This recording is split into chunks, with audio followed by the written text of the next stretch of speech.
साल 2007 का, जब इराक और अमेरिका की लड़ाई खत्म हो चुकी थी, लेकिन इसके बावजूद आइजैक और मैथ्यूज को इराक भेजा गया था ताकि वो एक पाइपलाइन के कंस्ट्रक्शन पर नजर रख सकें, क्योंकि उन्हें खबर मिली थी कि जुबा नाम का एक इराकी स्नाइपर उस साइट पर काम कर रहे अमेरिकन वर्कर्स को मार रहा है।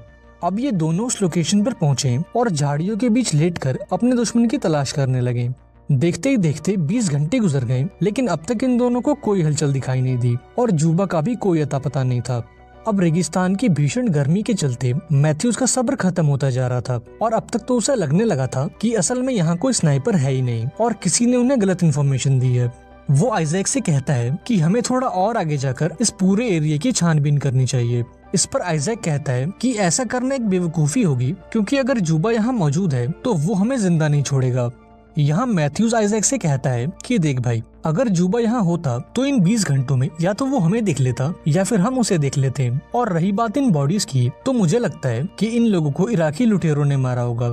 इस पर आइजैक उससे कहता है कि इन सभी लोगों की मौत हेडशॉट खाकर हुई है और ये लुटेरों का नहीं बल्कि एक प्रोफेशनल स्नाइपर का काम है।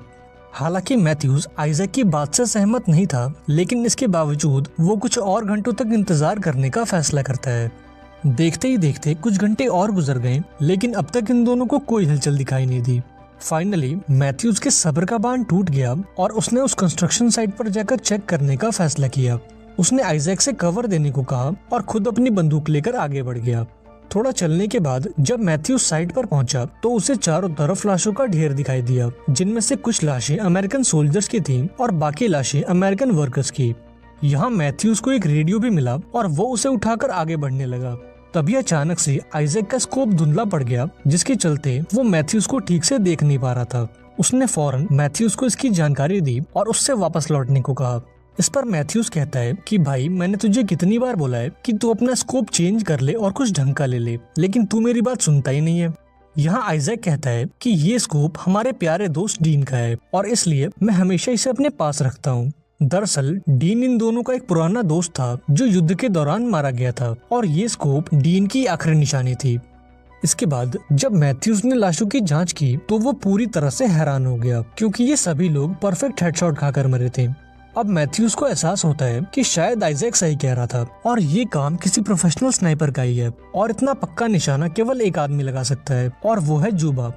मैथ्यूज आइजैक को भी इसके बारे में बताता है, जिस पर आइजैक कहता है कि तुम फौरन वहाँ से वापस लौट आओ, वरना तुम्हें भी उन लाशों को कंपनी देनी होगी।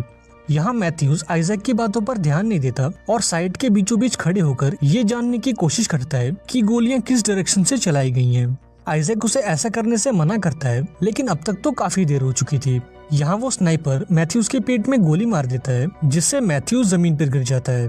अब ये देखकर आइजैक अपने साथी को बचाने भागता है और उस स्नाइपर की गोलियों से बचने के लिए वो जिगजैग पैटर्न में आगे बढ़ता है, लेकिन अभी वो मैथ्यूज को बचा पाता उससे पहले वो स्नाइपर उसके पैर में गोली मार देता है। अब इसके चलते आइजैक मैथ्यूज को वहीं छोड़ देता है और जैसे तैसे करके एक दीवार के पीछे छुप जाता है। यहाँ मैथ्यूज कहता है कि तुम बेस पर कांटेक्ट करो और फौरन एक बैकअप टीम को यहाँ बुलाओ। इधर आइजैक अपने घाव को देखता है, जहाँ से काफी ज्यादा खून बह रहा था। अब खून को रोकने के लिए वो अपने घाव पर एक पट्टी बांधता है और फौरन अपना रेडियो बाहर निकालता है ताकि वो अपने बेस पर कांटेक्ट कर सके। हालांकि वो ऐसा नहीं कर पाता, क्योंकि उस स्नाइपर की एक गोली सीधा उसके रेडियो पर आकर लगी थी, जिसके चलते उसके रेडियो का एंटीना पूरी तरह से डैमेज हो चुका था। तभी आइजैक मैथ्यूज को देखता है, जो अपनी बंदूक तक पहुंचने की कोशिश कर रहा था। यहाँ आइजैक उससे कहता है कि तुम हिलना डुलना बंद करो, क्योंकि अगर स्नाइपर ने तुम्हें जिंदा देख लिया तो वो तुम पर एक और गोली चला देगा। हालांकि मैथ्यूज अब भी उसकी बात नहीं मानता और उस बंदूक तक पहुंचने की कोशिश करता है, लेकिन इस दौरान वो दर्द के मारे बेहोश हो जाता है। अब यहाँ आइजैक को एहसास होता है कि वो दोनों कितनी बुरी तरह से फंस चुके हैं और फिलहाल वो खुद को बचाने के लिए कुछ नहीं कर सकते। यहाँ आइजैक ने खुद को शांत किया और इस मौके का फायदा उठाकर उसने अपने पैर से गोली निकालने की कोशिश की, लेकिन ये काम इतना दर्दनाक था कि आइजैक दर्द के मारे वहीं बेहोश हो गया। वो कई घंटों तक ऐसे ही बेहोश पड़ा रहा और उसकी आंख तब खुली जब उसने रेडियो पर थोड़ी हलचल सुनी। यहाँ आइजैक को लगा कि शायद यूएस आर्मी उससे कांटेक्ट करने की कोशिश कर रही है और ये देखकर वो काफी खुश हो गया। इसके बाद उसने उन्हें सिचुएशन की पूरी जानकारी दी और एक बैकअप टीम भेजने को कहा। अब जो ऑफिसर आइजैक से फोन पर बात कर रहा था वो उससे कहता है कि इतने बड़े रेगिस्तान में तुम्हें देख पाना इम्पॉसिबल है, इसलिए हम ये चाहते हैं कि तुम अपनी जगह पर खड़े हो जाओ या फिर हवा में फायर करो ताकि हम तुम्हारी लोकेशन जान सकें और तुम तक मदद पहुंचा सकें। अब ये सुनकर आइजैक थोड़ा परेशान हो जाता है और उसे इस आदमी पर शक होता है क्योंकि ये सारी चीजें करना प्रोटोकॉल के खिलाफ थी। इसके बाद जब आइजैक ने इस आदमी के एक्सेंट पर फोकस किया तो वो फौरन समझ गया कि ये आदमी कोई अमेरिकन नहीं है बल्कि वो स्नाइपर है जिसने इन्हें गोली मारी है। उस स्नाइपर ने आइजैक की रेडियो फ्रीक्वेंसी पकड़ ली थी और अब वो इसके मजे ले रहा था। यहाँ आइजैक कहता है कि मैंने तुम्हें पहचान लिया, तुम कोई अमेरिकन नहीं हो बल्कि वो स्नाइपर हो जिसने हमें गोली मारी है। इस पर वो स्नाइपर कहता है कि तुम्हारा अंदाजा बिल्कुल सही है, मैं वही हूँ जिसने यहाँ मौजूद सभी अमेरिकियों को मारा है और अगर तुम जिंदा रहना चाहते हो तो तुम मुझसे बातें करते रहो। अब पहले तो आइजैक इसके लिए मना कर देता है, लेकिन जब वो स्नाइपर मैथ्यूज को शूट करने की धमकी देता है तो आइजैक उससे बात करने के लिए राजी हो जाता है। वो स्नाइपर आइजैक से कई सवाल करता है और आइजैक को ना चाहकर भी उनके जवाब देने पड़ते हैं। बीच बीच में आइजैक अपने स्कोप के जरिए उस स्नाइपर को देखने की कोशिश करता है और जमीन पर एक मैप बनाकर उसकी पॉसिबल लोकेशंस को मार्क करता है। यहाँ आइजैक उस स्नाइपर से पूछता है कि तुम ये सब कुछ क्यों कर रहे हो? इराक और अमेरिका की लड़ाई तो कब की खत्म हो चुकी है, तो फिर इन अमेरिकन वर्कर्स को मारने का क्या मतलब है? तुम उन लोगों को मार रहे हो जो तुम्हारे देश को डेवलप करने में तुम्हारी मदद कर रहे हैं और तुम खुद को एक इराकी कहते हो। तुम्हें ये बात समझनी चाहिए कि अगर ये पाइपलाइन बनती है तो इससे इराक के लोगों को काफी फायदा होगा। ये सुनकर वो स्नाइपर जोर से हंसता है और आइजैक से कहता है कि अगर इराक और अमेरिका की लड़ाई खत्म हो चुकी है तो तुम मेरी सरजमी पर क्या कर रहे हो? और रही बात उस पाइपलाइन की, तो तुम वो पाइपलाइन इसलिए बनवा रहे हो क्योंकि इससे यूएस गवर्नमेंट को फायदा होगा, न कि इराक के लोगों को। इसके बाद वो कहता है कि तुम ये फालतू की बातें छोड़ो और मुझे अपने परिवार के बारे में बताओ, जैसे कि तुम्हारी फैमिली में कितने लोग हैं और वो क्या काम करते हैं। यहाँ आइजैक जवाब देने से इनकार कर देता है क्योंकि ये सवाल कुछ ज्यादा ही पर्सनल था। इस पर वो स्नाइपर कहता है कि अगर तुम मेरे सवाल का जवाब नहीं दोगे तो मैं मैथ्यूज को मार दूंगा, और अगर मैंने ऐसा किया तो मैथ्यूज वो दूसरा इंसान होगा जो तुम्हारी गलती की वजह से मारा जाएगा, क्योंकि तुम्हारी गलती के चलते एक इंसान पहले ही मर चुका है और वो है डीन। ये सुनकर आइजैक पूरी तरह से हैरान हो जाता है और उस स्नाइपर से पूछता है कि तुम डीन के बारे में कैसे जानते हो। दरअसल डीन की मौत आइजैक के चलते हुई थी क्योंकि एक मिशन के दौरान आइजैक का निशाना चूक गया और गोली जाकर डीन को लग गई। अब यहाँ आइजैक की हिम्मत टूटने लगी क्योंकि वो स्नाइपर जानबूझकर आइजैक को वो बातें याद दिलाता है जिससे उसे तकलीफ होती है। इस दौरान आइजैक को जोर की प्यास लगती है और वो पानी पीने के लिए अपनी बोतल बाहर निकालता है, लेकिन यहाँ उसकी बोतल खाली हो चुकी थी क्योंकि उस स्नाइपर की गोलियों ने उस बोतल को छन्नी कर दिया था। यहाँ वो स्नाइपर कहता है कि मैंने जानबूझकर तुम्हारी बोतल में गोली मारी ताकि तुम प्यास से तड़पते रहो, साथ ही मैंने तुम्हारे रेडियो को खराब कर दिया ताकि तुम किसी से कांटेक्ट न कर सको, और मैंने तुम्हारे सर के बजाय तुम्हारे पैर में गोली मारी ताकि तुम यहाँ से भाग भी न सको। वो आइजैक से कहता है कि कल सुबह तक तुम्हारी मौत पक्की है क्योंकि तुम्हें गोली लगी है और तुम्हारा काफी खून बह चुका है और अब तो तुम्हारे पास पीने के लिए पानी तक नहीं है। यहाँ आइजैक को स्नाइपर से कहता है कि तुम किसी आतंकवादी से कम नहीं हो। ये सुनकर वो स्नाइपर जोर से हंसता है और आइजैक से कहता है कि तुम्हारे हाथों में बंदूक है और तुम मेरे देश में हो और तुमने मुझे मारने की कोशिश भी की है और इसके बावजूद भी तुम मुझे आतंकवादी कह रहे हो। इस बातचीत के दौरान आइजैक को स्नाइपर को देखने की कोशिश करता है और तभी उसकी नजर एक कचरे के ढेर पर जाती है और वो फौरन समझ जाता है कि वो स्नाइपर इस कचरे के ढेर में छुप कर बैठा है। अब यहाँ आइजैक को एहसास होता है कि ये स्नाइपर कितना खतरनाक है क्योंकि उस कचरे के ढेर में इतनी देर तक छुपे रह पाना कोई बच्चों का खेल नहीं है। यहाँ आइजैक उससे कहता है कि कहीं तुम वो इराकी स्नाइपर जुबा तो नहीं। इस पर वो स्नाइपर कहता है कि नहीं, मैं जुबा नहीं हूँ, मैं तो एक आम इराकी नागरिक हूँ जो अपने देश की रक्षा कर रहा है। इस पर आइजैक कहता है कि मेरे हिसाब से तुमने अपनी स्नाइपर की ट्रेनिंग यूएस आर्मी से ली है, जिसके बाद तुमने उन्हें धोखा दे दिया और उन्हें ही मारने लगे। यहाँ वो स्नाइपर कहता है कि मुझे स्नाइपर की ट्रेनिंग यूएस आर्मी ने नहीं दी है और मैं सिर्फ उन लोगों को मारता हूँ जो मेरे देश को नुकसान पहुँचाने की कोशिश करते हैं। अब धीरे धीरे आइजैक की हालत बिगड़ने लगती है और वो डिहाइड्रेशन के चलते जमीन पे गिर जाता है।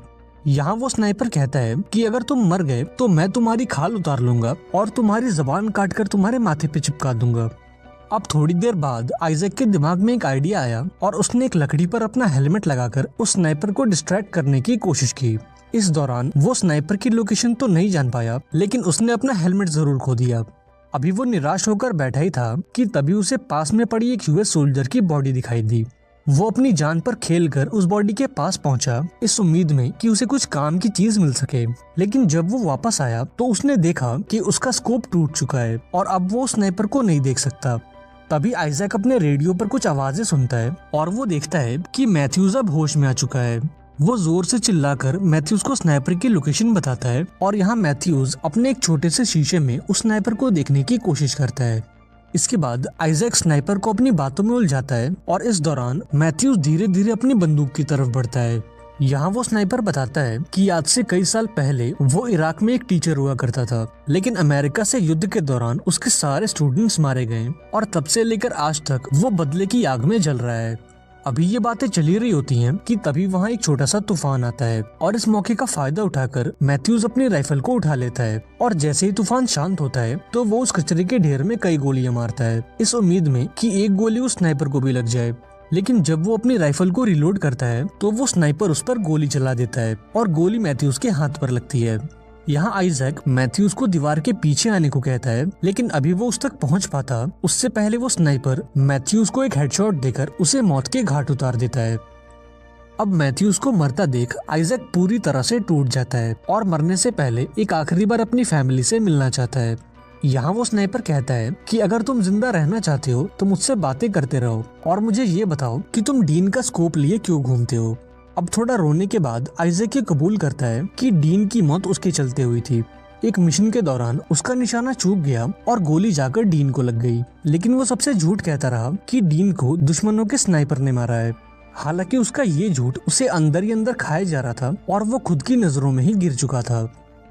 जब आइजैक उस स्नाइपर से बातें कर रहा था तभी उसे रेडियो पर थोड़ी हलचल सुनाई दी। उसने देखा कि उसके बेस के लोग उससे कांटेक्ट करने की कोशिश कर रहे हैं। आइजैक ने उनसे बात करने की कोशिश की, लेकिन इसका कोई फायदा नहीं था। उस स्नाइपर ने आइजैक की रेडियो फ्रीक्वेंसी को टैप कर लिया था, जिसके चलते आइजैक उनकी बातें तो सुन सकता था पर वो उनके जवाब नहीं दे पा रहा था। यहाँ वो स्नाइपर आइजैक बनकर बातें करता है और बेस के लोगों से एक बैकअप टीम भेजने को कहता है और अब आइजैक को एहसास होता है कि असल में यहाँ मौजूद वर्कर्स ने कभी मदद बुलाई ही नहीं थी। वो तो ये स्नाइपर था जिसने उनसे मदद मांगी थी ताकि यूएस आर्मी यहाँ आए और ये एक एक करके उन्हें मार सके। यहाँ आइजैक ने इस बातचीत को रोकने की कोशिश की, लेकिन वो इसमें नाकामयाब रहा और थककर वहीं सो गया। अब थोड़ी देर बाद जब आइजैक होश में आता है तो उसे रेडियो पर कोई भी हलचल सुनाई नहीं देती, इसलिए उसे लगता है कि शायद वो स्नाइपर भी सो चुका है। इस मौके का फायदा उठाकर वो मैथ्यूज की राइफल को अपने पास खींचता है और उस कचरे के ढेर पर निशाना लगाता है। तभी आइजैक को यूएस आर्मी के 2 हेलीकॉप्टर्स दिखते हैं और ये देखकर आइजैक अपने सामने वाली दीवार को गिरा देता है ताकि वो लोग इसे देख सकें। इसके बाद वो अपना निशाना लगाता है और उस कचरे के ढेर में गोली मारता है। हालांकि वो श्योर नहीं था कि गोली उस स्नाइपर को लगी है या नहीं, और ये जानने के लिए वो अपनी जगह पर खड़ा हो जाता है ताकि अगर वो स्नाइपर जिंदा हो तो वो इसे मार दे। लेकिन लकीली वो स्नाइपर गोलियां नहीं चलाता, जिससे आइजैक को लगता है कि या तो वो स्नाइपर मर चुका है या फिर बुरी तरह से घायल है। अब जल्द ही वो दोनों हेलीकॉप्टर्स लैंड हो गए और यहाँ आइजैक की टीम उसे स्ट्रेचर पर लिटाकर वहाँ से ले जाने लगी। यहाँ आइजैक ने उन्हें स्नाइपर के बारे में बताने की कोशिश की, लेकिन उसकी हालत इतनी खराब थी कि वो ठीक से बोल तक नहीं पा रहा था। जल्द ही वो दोनों हेलीकॉप्टर्स टेक ऑफ हो गए और जैसे ही वो थोड़ी ऊंचाई पर पहुंचे तो उस स्नाइपर ने उन पर गोलियों की बारिश कर दी और हेलीकॉप्टर के पायलट्स को मार गिराया। इससे वो दोनों हेलीकॉप्टर्स क्रैश हो गए और अंदर मौजूद सभी लोग मारे गए। मूवी के एंड में वो स्नाइपर यूएस हेडक्वार्टर्स को कॉल करता है और उनसे एक रेस्क्यू टीम भेजने को कहता है और वो खुद को एक यूएस सोल्जर बताता है।